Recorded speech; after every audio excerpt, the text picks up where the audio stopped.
They're gonna wanna go to the cheapest ones they can. So these are the cheapest ones, and there's good ones from each of these categories I'm gonna tell you about. So you'll see these over and over again.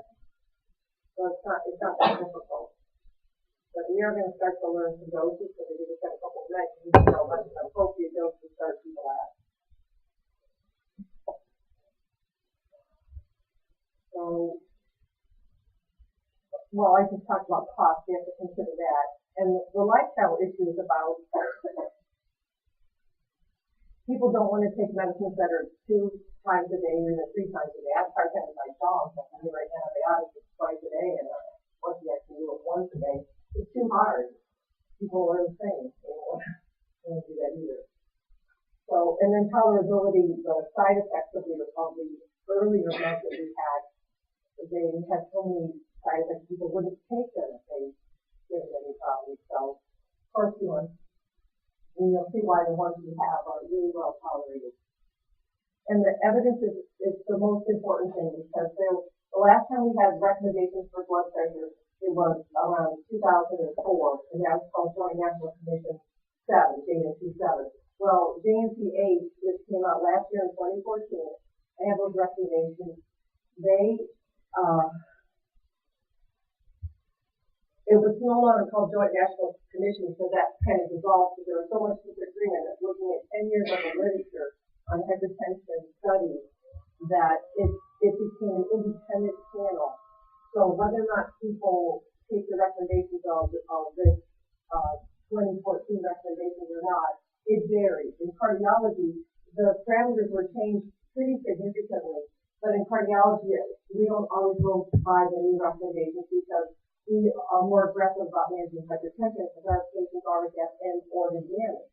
And so once they have end-organ damage, it's more important to get their blood pressure at lower levels. Same thing with cholesterol. When your patients already have damage, you want lower levels than what they might recommend per se you what your cholesterol needs to be. So they have different numbers for that. Or if you have heart failure, you're going to accept different blood pressures than what the 2014 recommendations are. So we'll go over them. And then there's the big question about the PANCE. I don't know what to tell you, because I haven't taken it since the 2014 recommendations came out, but if you realize, for the most part, the recommendations that the PANCE expected to know are at least 3 years old, probably 5 years old, because by the time they bring those questions, they're based on books and recommendations that were back a while. They don't instantly change it to what the most current recommendations. What you might see is test pressure. So I'm taking it in December, so I'll let you know. I'll remember everything they asked me about blood pressure, and I will report back to you what I saw. My test is shorter than the PANCE. The PANCE is shorter. But I will let you know. I will remember every cardiac question, no problem. Because I think, oh yeah, another one. That's what carries me through that test, because I don't have time to study all the other stuff. So anyway, so we'll get through that together, because the old recommendation was everybody got a diuretic, and hydrochlorothiazide is the first line treatment. So they may still say that that's it, rather than, I don't generally do that as my first line treatment, but that's what the books say. So we'll see what they're talking about. And the other thing is, they may have what they have these test questions on the PANCE where they're not counted for anything, but they just kind of use it as a little experiment to see how the question goes. So you might see something that's a recent recommendation, but don't get mixed up like that. That's going to happen. Yeah. I don't know, I never saw that. I've never seen that. And you would think they would, because they want to follow practice evidence-based medicine, right? So I'll let you know if I see something like that, but I haven't. That's probably a good idea, because I'm sure they're going through some kind of issue about what should we say, what should you recommend. But the guidelines the current guidelines, we'll learn the differences and why there's those differences. That's the second hand that I gave you, because you see there were 2, there's a word thing. So I want you to know about this, because you need to know what's going on in the world. So let's test this journal that most of these documents, this is like 37 slide presentation, and then that other document, which is from a webinar, and it's based on an article that was published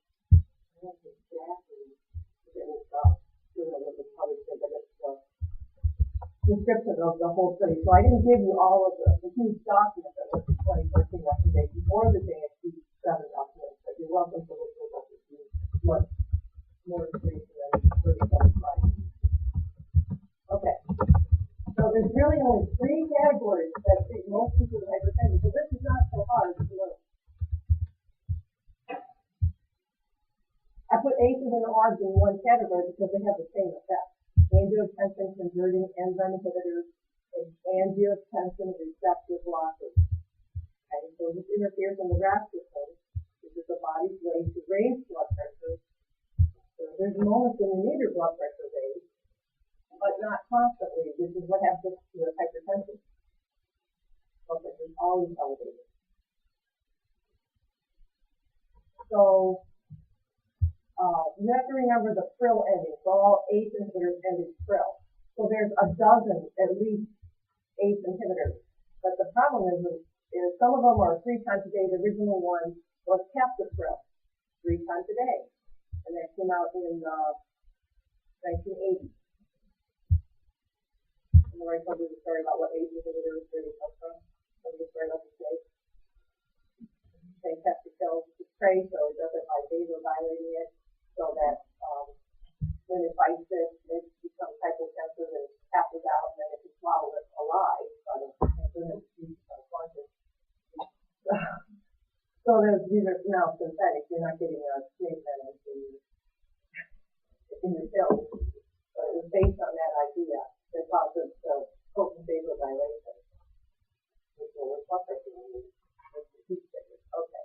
Now, ARB is one step further up in the RAS system. And then there's direct renin inhibitors that I didn't even put them on here because they're controversial and there was some problems and that was Tecturna, Liskerin, so it has a different ending than the Arcan and the pill. So I generally don't use those. There was some problems with them. And they were combining the direct renin inhibitor with losartan and that kind of stuff, and it was causing problems and we're not going to get out there. So we're not even going to discuss direct renin inhibitors because most likely not going to use them. Also, they're very expensive. Never became generic. So you can see the ARBs that are listed on there. I put 2 of them because the second one, valsartan or Diavan, recently became available as generic. So you're starting to see those on people's lists. And losartan was the first one in the ARB category. So remember that any Arcan is an ARB and Trill is a ACE inhibitor. Okay, you gotta remember that so that you'll recognize it. Remember on the cans you will not get the trade name, so you must learn medicine by the generic name. So I do want you to learn some doses on these because something that's kind of reasonable, and usually you start on the lower dose. For the most part, though, with lisinopril, I start with 5 milligrams, not 2.5 milligrams.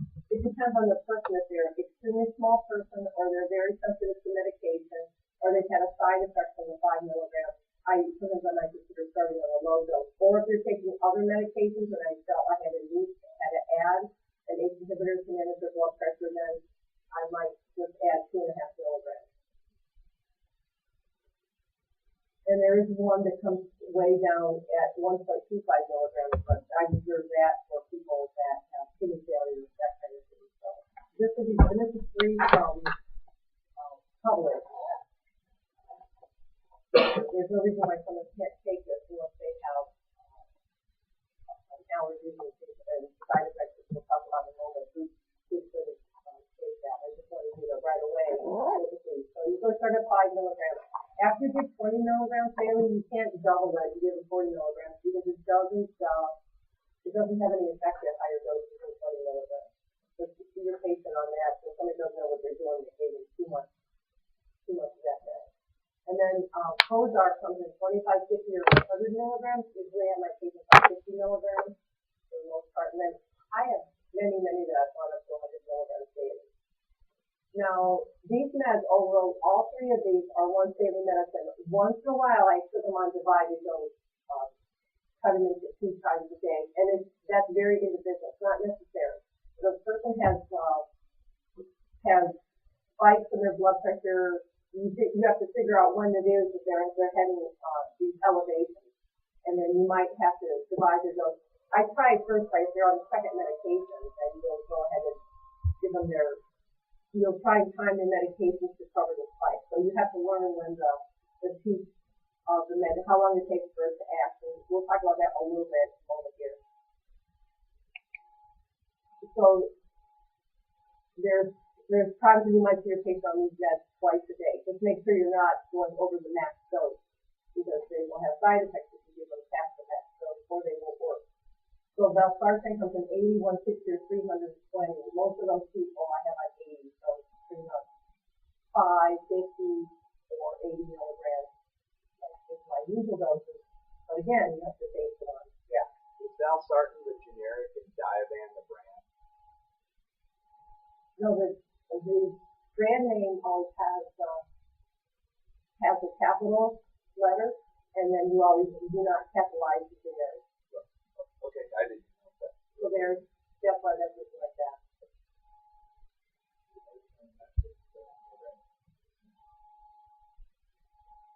The generic is in yellow, and the trade name is in the parentheses with the capital letters.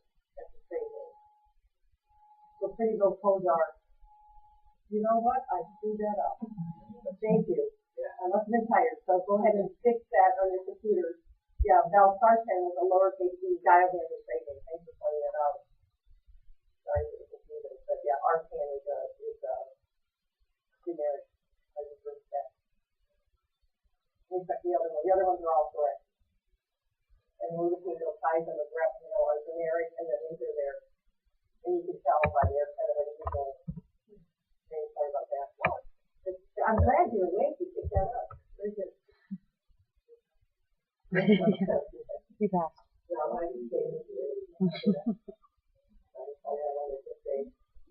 Okay, so the second category of medicine is calcium channel blockers. And I use amlodipine all the time. They're all pretty much work the same. Or each company does theirs is better, but amlodipine works great.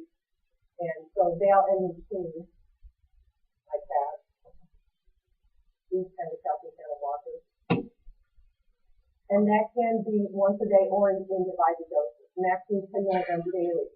So I usually just start this about either 2.5 or 5 milligrams. Now these diazepam have different names. It's sort of partisan CD, and they're really pretty two-tone capsules, and they come in these higher doses. So there's a huge difference between the two kinds of meds. I'll describe myself on the subsequent slide. I'll use which one to give. And the Rapinol, I'll put it on before I stop it or here, and I'll just put the name.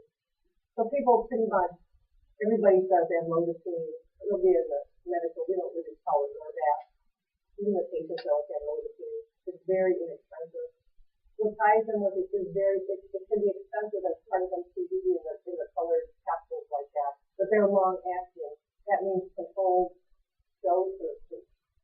When they put like CR, controlled release, or controlled doses, it just means those are just words that, or SR, slow reacting, slow release. Those are all things that you can give once a day. So that was a big advantage. There's also something pills that are not slow release, but then they have to take them several times a day, which you want to always try to avoid. But the sustained release medicines are expensive. So that's why you can get it as diltiazem. But then you have to specify, because if you just said diltiazem, they might give the patient pills. So you have to find out what's the cheaper, it'll have a trade name, but it'll be a cheaper trade name. So Cartier, I know, is cheaper than part of MCD. So you have to write like diltiazem sustained release capsules on your prescription, and that way they'll residents control. So diuretics, the main one is HCTZ, which you have to remember. I didn't write it out, unfortunately. It's hydrochlorothiazide. You have to write that on your notes. HYDROCHLORO chlorothiazide. CHIAZIDE hydrochlorothiazide. That's what everyone calls HCTZ. And you can use that abbreviation, HCTZ, on a prescription, write out that long word. All the places. But if it's not Now, these also come in combination with ACEs and ARBs, so you can get like, we call Jennyville HTC, they took out the Z, but you can just write it out in a description, right? Like, so with hydrochlorothiazide, and then you'll put the cells to say, 5/12.5. And this way you have to find out what combination it comes in. So it'll come in a combination of either 25 in it or 12 in it. So this saves the patient the problem of taking two meds. It costs a little bit more money. I don't always use it because some people like to not take their diuretic because what's the side effect? What's the side effect? Yeah, I see. So if they're going to go to a meeting or something and they're afraid that it's going to make them urinate, well, you can avoid it making you get up at night by taking it in the morning. So you never have people take these before they go to bed with the diuretic. Sometimes the meds I'll have them taken before they go to bed, especially if they have spiked very high blood pressure in the morning, and I dose them like that, but never with a diuretic. So, or I let people take diuretics from a PRN as needed, thinking that can manage their symptoms better. So I'm not a big fan of the combination. Yeah. I think you were mentioning last lecture that diuretics, about how many patients that have an high volume. Yeah, we have some more slides. We'll talk about that. In particular, who's a good candidate for diuretics? Obese people, that kind of thing, have larger volumes, they do better with them. Yeah, there's a lot of side effects and stuff, so we're going to talk about that. Yeah. When you said it's in combination, is it always specifically with the first number or the second number? The diuretic? Well, the pharmacists know, for example, that the ACCB is only 12.5 to 25. So you see the likelihood for them to come in 12.5 to 25. So they're going to know what it is. Just by knowing the number. Yeah, and they know the combination that it comes in. So I write the diuretic as the second number. The first one, because I write the ACE inhibitor first, and then slash the diuretic number. And you don't get that with some R's as well. Okay, now it used to be a fourth category because ACEs or ARBs, calcium channel blockers, and diuretics, so with beta blockers. The beta blockers got taken off as far as the 2014 recommendations as one of the major classes of antihypertensives. Beta blockers have many effects. They're used for several kinds of diseases, ischemic heart disease, that kind of stuff. And they do lower blood pressure, but it's by completely different mechanisms. It works on blocking catecholamines, adrenaline. So, except for third generation beta blockers, we've had them since the 1970s.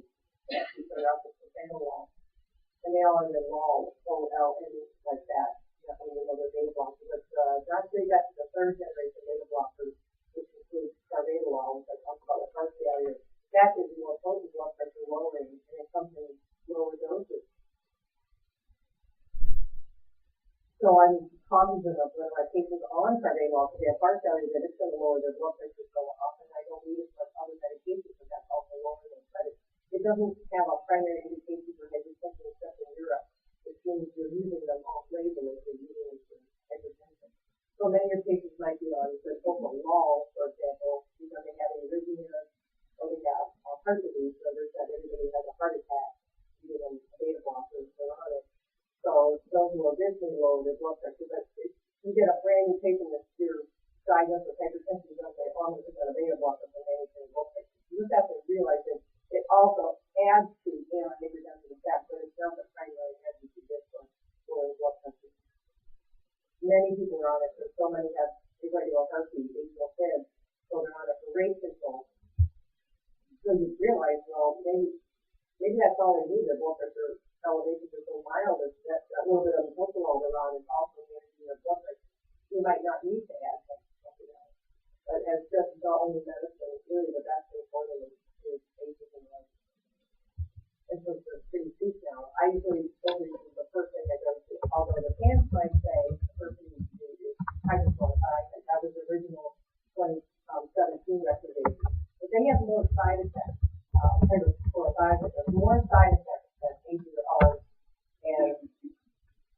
they don't have the benefits. Remember I told you APRs are miracle drugs? They have so much great benefits for heart disease. And not very often you get somebody that has hypertension that doesn't have heart disease, or they have some effects from the hypertension, but you could already have diastolic dysfunction.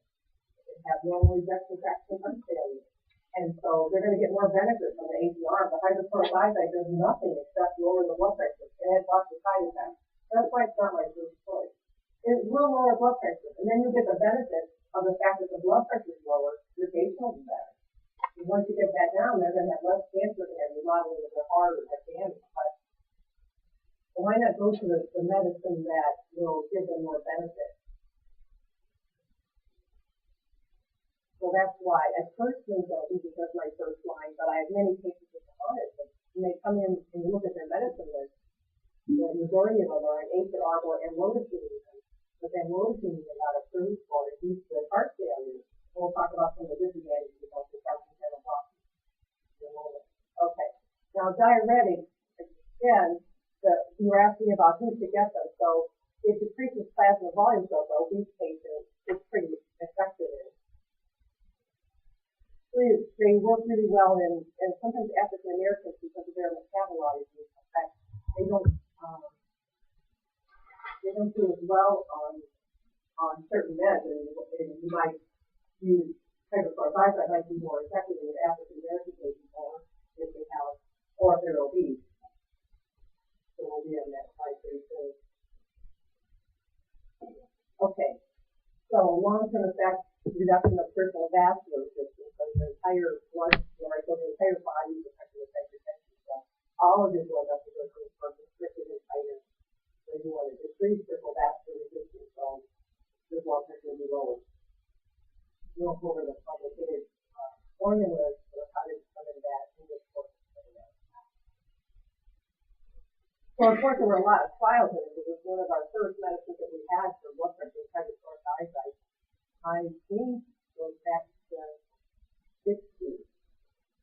Because I remember my dad's mother,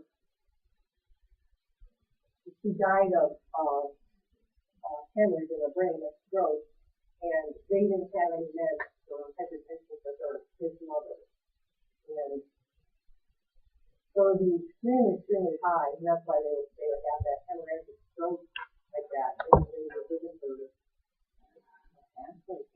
aspirin, but they didn't even have hydrochlorothiazide back then, so that would have been his mother. He was born in 32, so in the 1900s or something like that. So this was in the 1930s, which would have been hypertensive. There weren't any meds. Nothing. Nothing. So a lot of strokes, a lot of death back then. Okay, so you need to remember the dose that HTTP comes in. Yeah, I wrote the word out for you. 12 and a half or 25 milligrams. So you need to commit that to memory. It's not 100 milligrams. Not. And then the person is going to raise their eyebrows at you and start writing the wrong doses. They're going to make a phone call to the office and say, what is this? And did you mean this? And you didn't. So there's checks in place, but I'm going to come to that point where it's hard to get the phone and it's not that hard to remember that it's dose on the hydrochlorothiazide. Okay, and I did this with some people, and you don't have to give it every day, because it doesn't have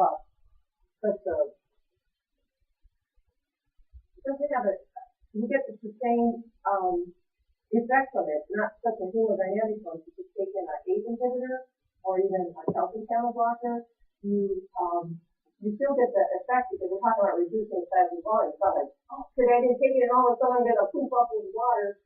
It doesn't work quite that fast. So you still get a good effect from it if you cut the dose down. And you'll find this with, especially with loose diuretics, we'll talk about those in a moment. Those, I often change the dose to just PRN, which is as needed. Everyone knows PRN means as needed, or every other day, or 3 days a week, but 3 days a week, they'll take it. So sometimes that'll be the first one I'll put back on with their meds. If it's the least helpful to me, it's the least helpful because of its side effect profile.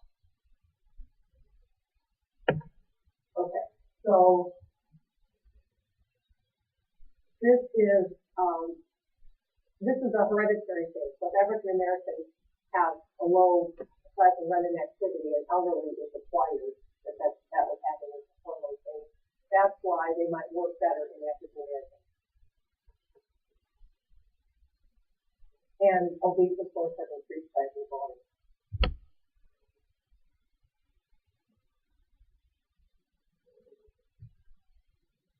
But then one problem is giving to elderly people when they're running to the bathroom, or they have prostate issues, and that can aggravate how they might already have nocturia or frequency, that kind of thing, and then you put them on a diuretic. So here's an example of how they might not tolerate it. And elderly people can have problems with not drinking enough water, and then you give them a diuretic, and then what happens to them? They don't like to drink water. Yes. They have hypovolemia, dehydrated. That's one of the most common causes of admission for acute renal failure is elderly people who don't drink water. And what's it like in Florida? It's hot, so they sweat. Or maybe they don't have air conditioning. So you see a lot of acute renal failure from hypovolemia for older people undiuretic. Another reason I don't like them so much because of that very problem. They have kidney failure. Old people, sometimes you have to put them in the hospital with an IV and hydrate them before you can do a test. You can't do a heart cath on them or things where you're going to give them contrast media because their kidneys, they don't have enough volume in there and they're going to have kidney damage from that. So you hydrate them ahead of time before you do some of these studies. They do not like to drink water.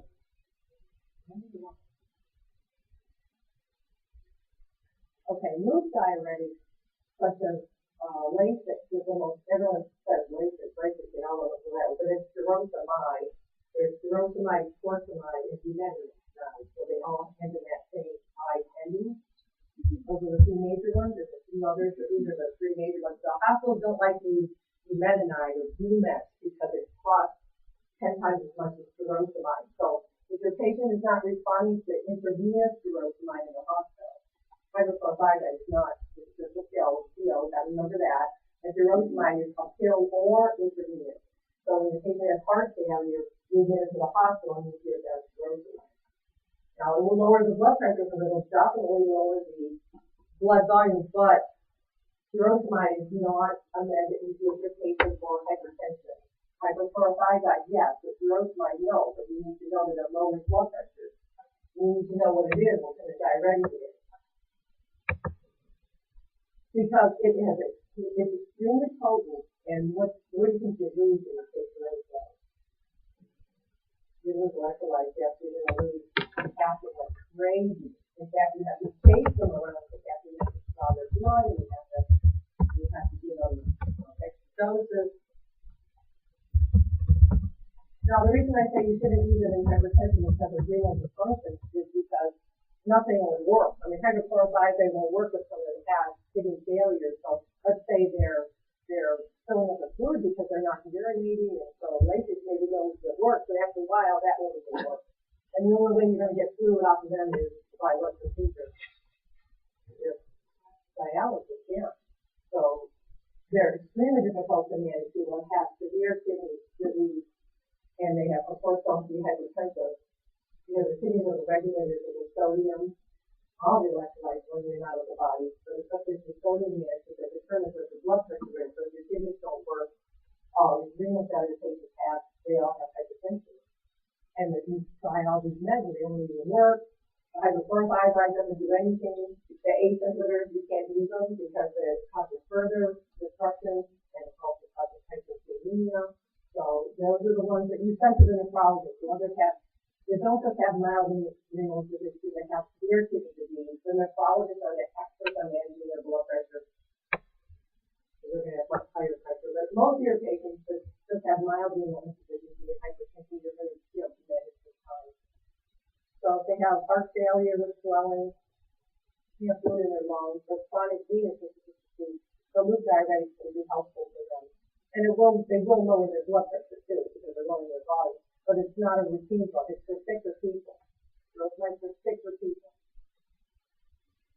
You're going to have patients that are on it.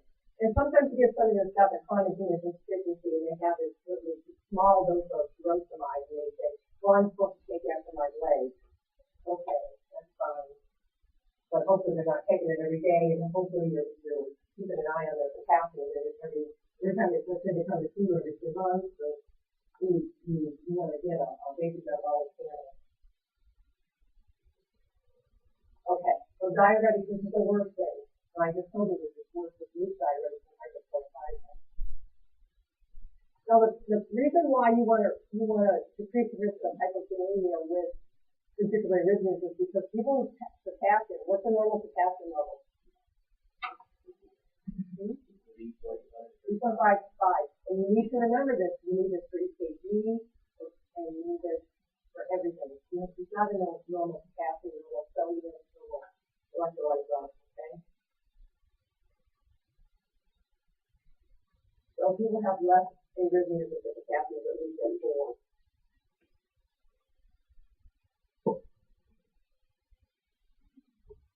So you can increase the dietary, how much potassium is in the banana, for example? Any idea? About 600 milligrams, and that's equivalent to 10 milliliters equivalent. And so potassium, the different potassium cells are either 10 or 20 milliliters equivalent. So that's 600 to 1200 milligrams of potassium. So I'd rather eat a banana, which is better absorbed than a nasty potassium cell that will hurt your stomach. They're very harsh on the gut. And I'd rather eat a banana than take potassium. Okay, there's other things you can add. Triamcinolone is another mild kind of diuretic, but when you add it to hydrochlorothiazide, it replaces that potassium. Not potassium, but it's potassium sparing. The way it works on the kidneys, the potassium ions don't get washed out with hydrochlorothiazide. So it's called diazide, and it's very commonly used. So it helps offset the potassium loss we get with hydrochlorothiazide, triamcinolone. And sometimes you'll see people that are just taking triamcinolone on their list, but it's very frequently combined with hydrochlorothiazide. And it comes 37.5 milligrams is the dose of triamcinolone. So if you'll see, if you order diazide, or you say HCTZ /triamcinolone, you'll write 25/37.5. So 25 meaning that's the HCTZ. So generally, however order you wrote it on the prescription, that's the order that you write the dose of the med that is contained in the combination med. You should write, again, HCTZ /triamcinolone 25/37.5, or 12.5/37.5. I'm not positive if I can look it up with diazide. I can't look at something 25 or 12.5 or hydrochlorothiazide. So you should look up everything before you write it anyway. If you're not absolutely positive, certainly know that it's lisinopril, but diazide, and remember I have looked for that for a long time. You want to just quick look up on one of the programs you should have on your smartphone, the drug program, and say, oh, what's the dose of this compound? What's the max dose? Make sure that isn't too much. Or what's the peak of it? So if you're trying to combine medications, you know, when they might have the peak so that you can overlap them properly to get the maximum effect. Okay, so if you also use an ACE and ARB, is that going to make the potassium higher or lower? ACE or ARB. This is an important cancer question. Yeah, high. ACE or ARB can cause hyperkalemia. So you retain potassium with that. So you might not need the triamcinolone. If you're giving an ACE and ARB, that might, and you're giving the hydrochlorothiazide, that potassium level might be just fine.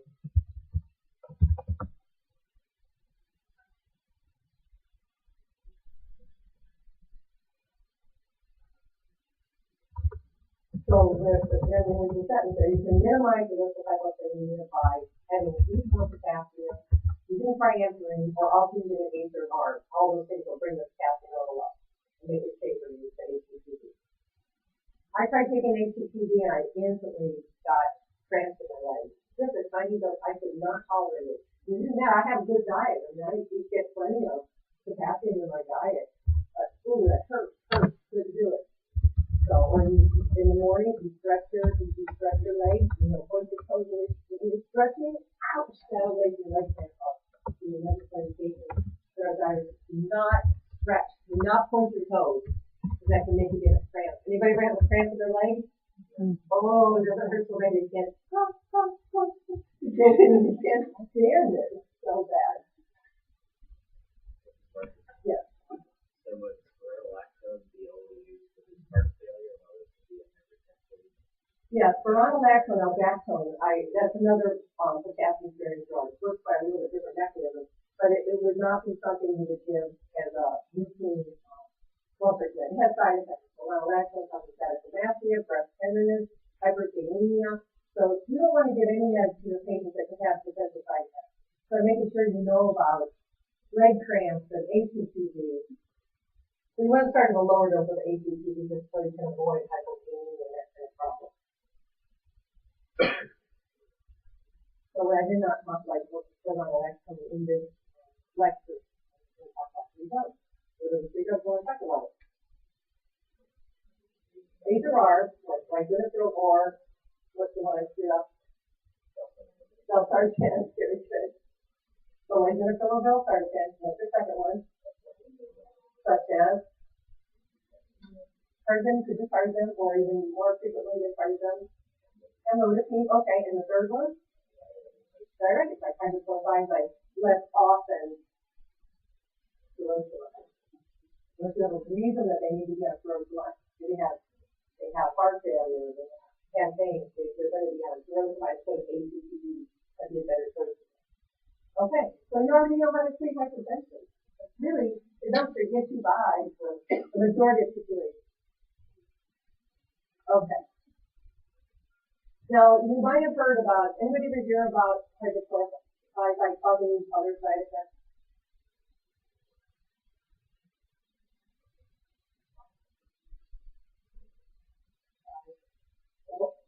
We need to know this is a cancer kind of question too.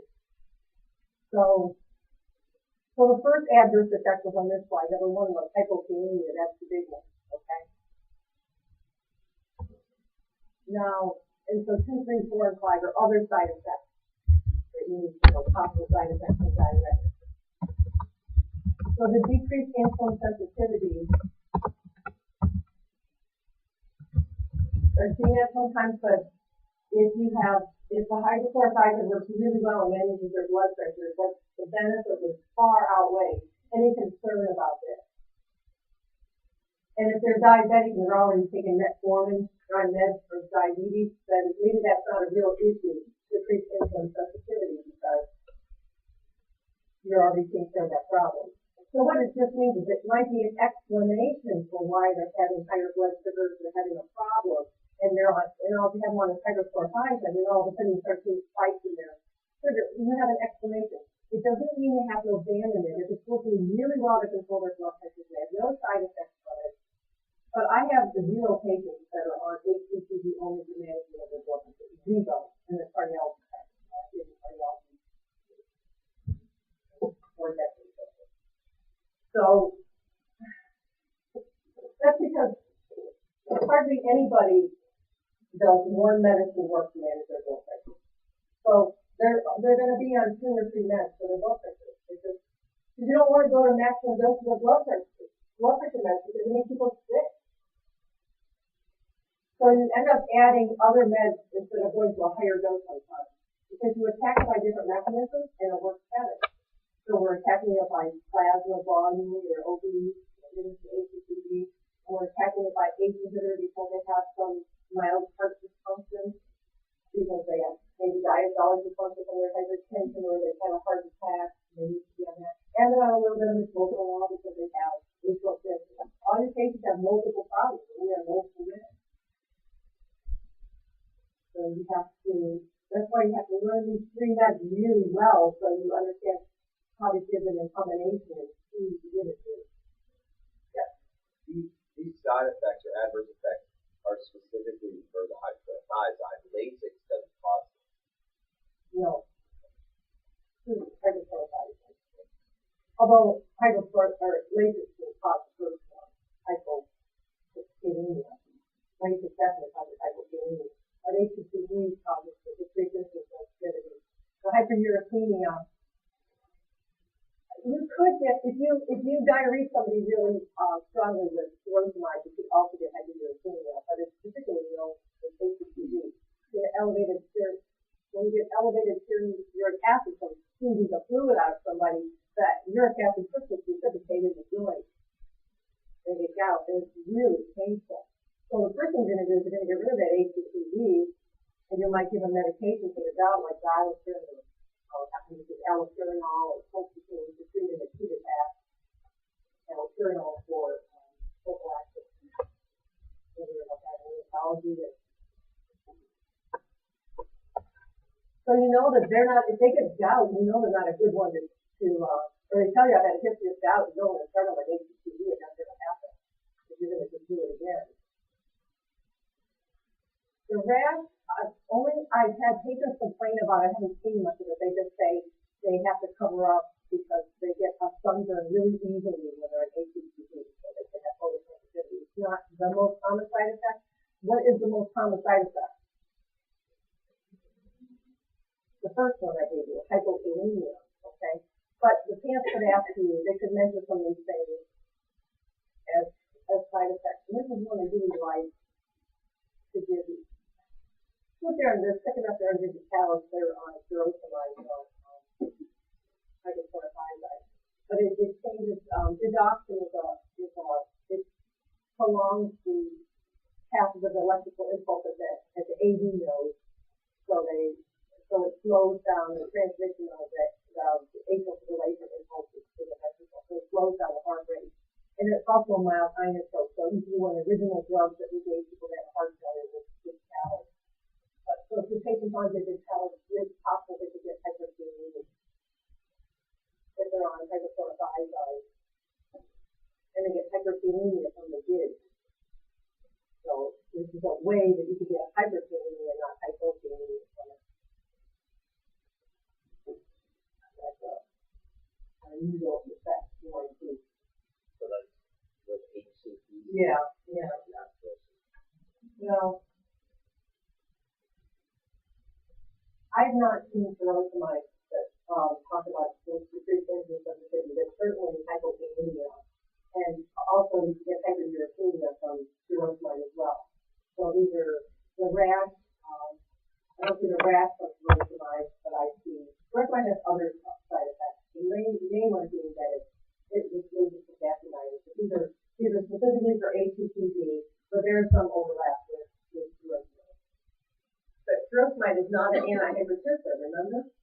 Now, you don't give that for, I don't put you on furosemide to manage your blood pressure, but you might be on it anyway. So you have to realize that it will lower blood pressure, but it's not as primary. What are the three drugs for blood pressure? I want you to remember? ARS. Antidiuretic, but HCCD diuretic, not furosemide. But you have to know what it does. They might be on it anyway. Okay. ACE inhibitor, we talked about the primary mechanism of action, inhibitor about the RAS system. And here is really common, of course, they're going to ask you this on the pan. Everybody knows about this. It happens in nucleoli by taking an agent that's untolerated. It makes you cough because it inhibits bradykinin degradation. So it builds up the bradykinin and it causes a laryngospasm. So it's a dry cough. It's not coming from the lungs. It is an irritating laryngospasm. Try talking. I feel like I have to do that all the time.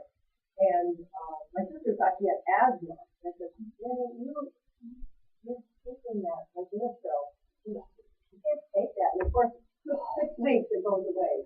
Long time.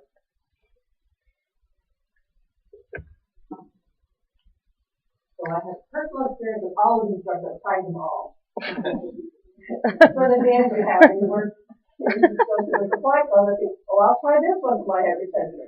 See how this works? Nope, I don't try it. Nope, try another one. So I know what I'm doing, so I can get away with it. It's okay. I did know what I was doing. It was fine. I'm not going to have a doctor who doesn't know me write me all these scripts, and then I have to make another appointment and go back. And so I go to the doctor and say, this is what I'm taking. These are my doctors, and then they take care of me. So, prerogative, you know what you're doing, that's fine. I take a pill now, it's $7 a pill, think inside insurance. And, it's almost like expensive when it works for your age, and but that's what it ended up with. Okay. So again, so very useful with heart failure, so they have constant disease. You don't have to have heart failure to use an age or another, but if they do, then you have a dual age 40, you can share 2001. Okay. So sometimes they don't work in African Americans, and it has to do with the metabolism of the drug.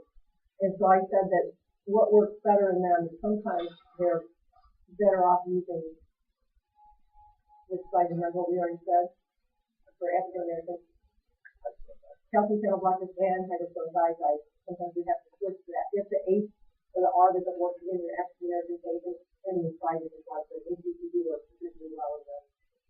Doesn't provide the same pathway. So now that's pretty good. That's pretty good treatment. If half your patients with H or R can hold their blood pressure in monotherapy, hooray. So why would I go to, I never understood this, why they always say HCG the first price. I think it's because it was the first med they had, it worked good, it was better than nothing, people took it, it was cheap. Whereas ACE inhibitors and ARB were prohibitively, did you think a med cost $10 a pill? You're paying $300 a month or something when you get something for $5. And to the HCCD, money was an issue. So it probably historically what happened is why that is the first recommendation on JHC7. But it's not for NCA. They don't call it NCA, it's still not their joint mechanism. But if it's not working enough, then you might, if you add a diuretic or you add a calcium blocker, this combination, this is the three meds you just learned, works fantastic. So the majority of my patients are on some combination of ACE or ARB, diuretic, calcium blocker. And I have good control, and I haven't had to go to stronger drugs that have many more side effects, mostly quantity, the ones you'll hear about.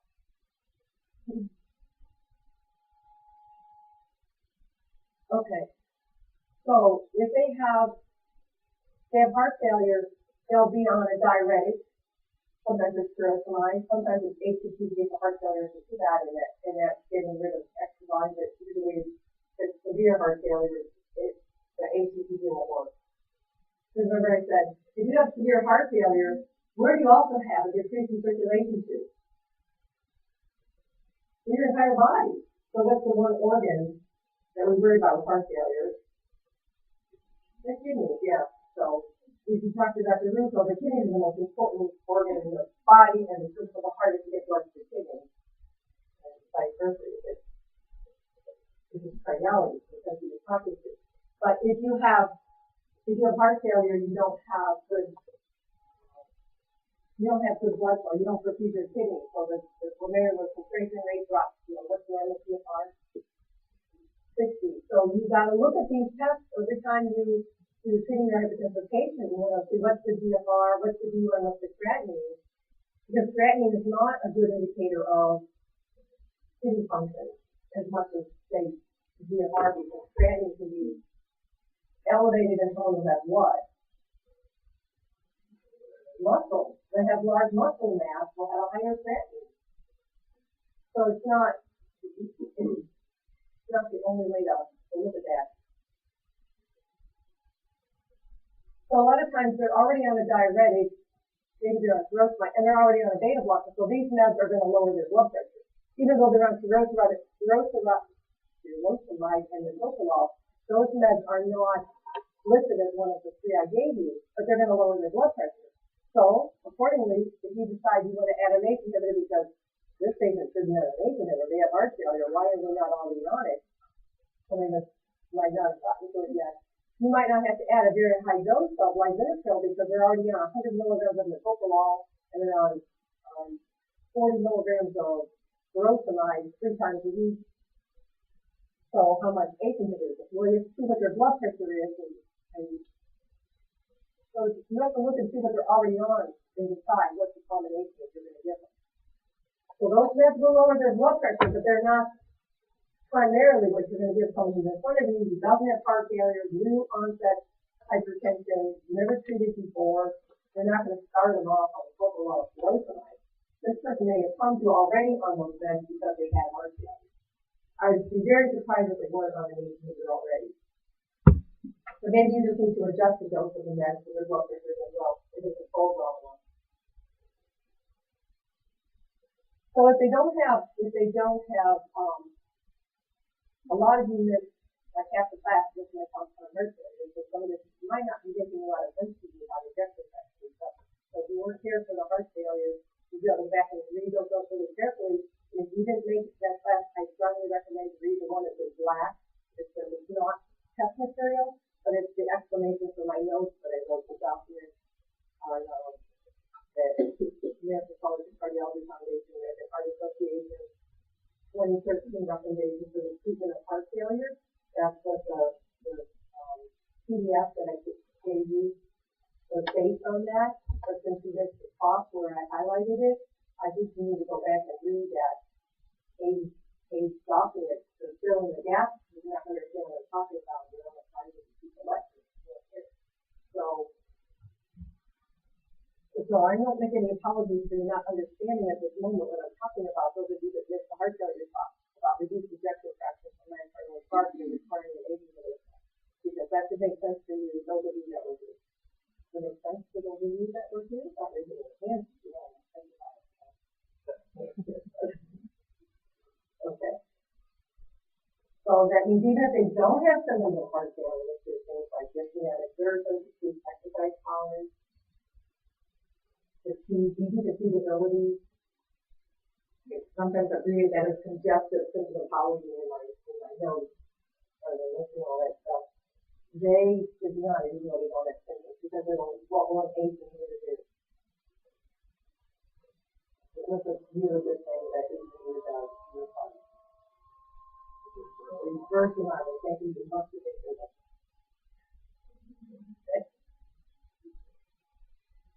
Okay, agents of choice, I think Dr. Russo mentioned this, if they have microalbuminuria as a method, that is one of the most important indicators of diabetic nephropathy. One of the three complications you get from diabetes, and you didn't have diabetes yet, and you're still with this in cardiology, retinopathy,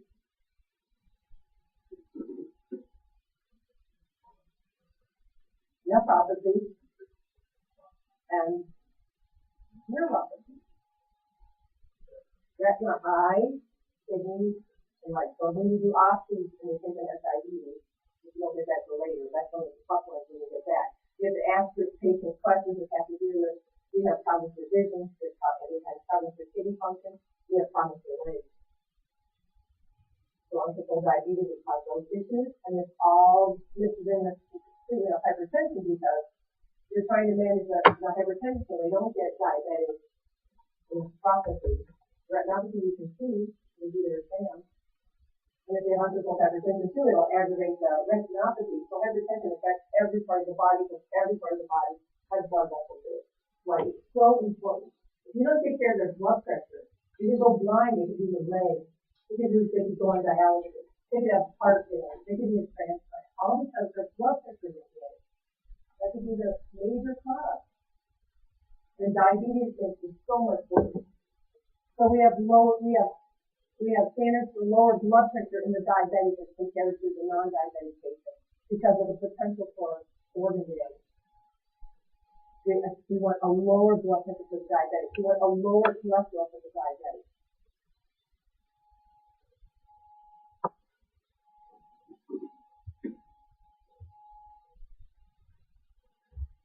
So what do you think about the dose of an ACE or ARB treated with diabetic?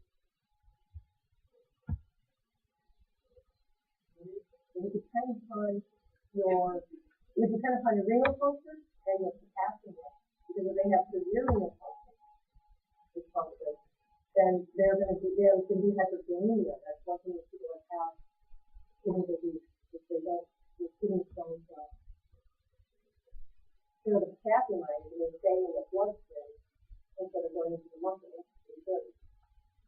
you might have to give a lower dose because of hyperkalemia, and you might have to give a tiny dose if they have severe kidney dysfunction. They might not tolerate that. So again, if they have kidney disease, they're going to be on multiple medications, and they're going to probably start to have to go through other meds.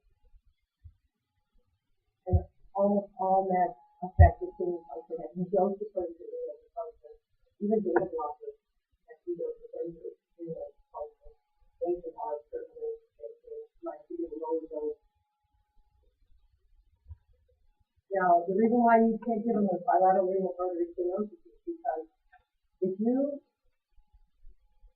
drop the blood pressure too dramatically to the kidney, and you restore perfusion of the kidney, you could have kidney failure.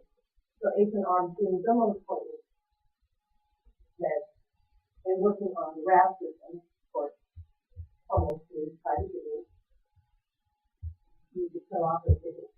So you need to know what is the kidney function before you give these meds. Do not write a prescription for lisinopril or valsartan or losartan without knowing your baseline renal function. It could be something fairly recent in the last 2 months or right before you start. You can cause them a lot of damage. And it would be very odd if you got a patient that was not treated for hypertension that had kidney failure. But let's say they come with you and kidney failure and their blood pressure is too high, and you notice they're not on an ACE or an ARB. Well, maybe there's a reason for that because someone only realized that it wasn't safe to give them the ACE or ARB because they may have had a history of hyperkalemia, or they're very concerned about their kidney function. So you need to look at other kind of tests for kidney function. Definitely the GFR is part of the basic metabolic test. You want to look at that, but you might need to get help with these kind of patients. If their blood pressure is 170 over 90 and they're on 6 meds, and you can't control their blood pressure, it's time then to say they should already be seeing a nephrologist. So you're going to kind of go by the advice of the nephrologist as to how to manage their blood pressure. But you're going to have hundreds of patients who don't have end-stage renal failure, perhaps 3 or 4 renal failure, that you can manage their blood pressure decline. But know your limits when you might cause more damage or nothing works. You don't even know what to do. What meds should I give on? They're on everything there is, and their blood pressure doesn't control. And it may be that they cannot control their blood pressure, and they may be ready to have dialysis, and their blood pressure goes down, and they do dialysis. So sometimes you cannot be successful. This is not unusual. So they're very helpful for diabetics because they're potent, and if they're starting to have some evidence of renal dysfunction, you might be able to reverse it with ACE inhibitor, but you just have to carefully watch their potassium level and other indices to make sure you're not causing dysfunction. Okay, if they don't have decent renal perfusion. So when they don't have renal perfusion, then you might shut it down just by having such low flow to the kidney that they have complete failure of the kidney. I did consult for Reed Terry, I think was a nephrologist, on the weekend, and I used to work with him when I was at Richard Regional on the Citizen of Florida.